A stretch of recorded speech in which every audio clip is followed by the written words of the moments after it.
Good afternoon everyone. For today's video entitled Making Schools Inclusion, the three topics that I learned are the following.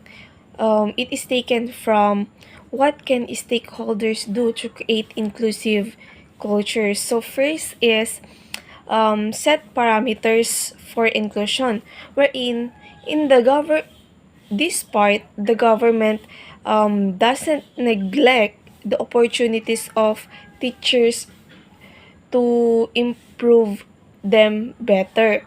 Second is build key people. In this part, the government, including in building key people, is to form a group of stakeholders, just like the group of teachers, group of administrators, who would create proposals or researches that are geared towards forming better policies in conduct of inclusive education. And lastly is to identify eradicate barriers. We all know that in schools there are lots of challenges in classroom setup, wherein special needs uh, must be considered and have to be prioritized. So we must identify what are the strengths and weaknesses of this this school, and for us to eradicate those barriers, for us to lessen or um, battle these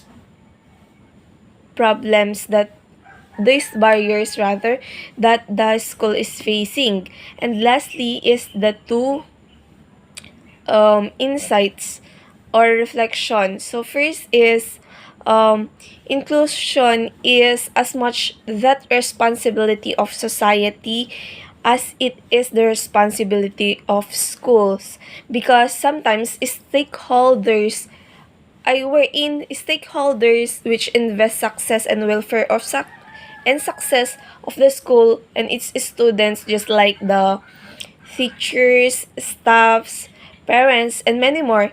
And lastly is there are common barriers to inclusion, just like the attitudes, misconception, value system, societal norms, physical barriers, and sometimes also the curriculum that that makes us varied or differ from each other. So that's all. Thank you.